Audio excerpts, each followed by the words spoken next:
الجو ده عايز شوربة عدس.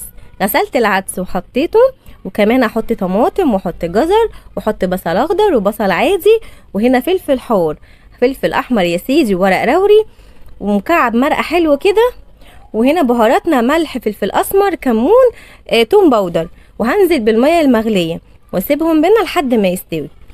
هنا بقى خلاص العدس استوى معايا، اسيبه هنا لحد ما يبرد.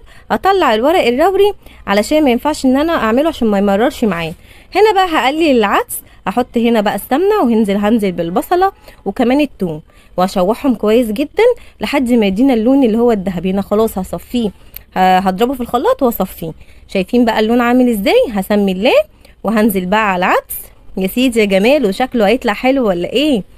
وهنا بقى ايه، هزوده بقى على حسب ما انت عايزه تعمليه بقى خفيف، عايز تعمليه تقيل. حلو هنا الثوم كده عشان بنحب ناكله بالعيش المقرمش. وبس كده، وبألف هنا.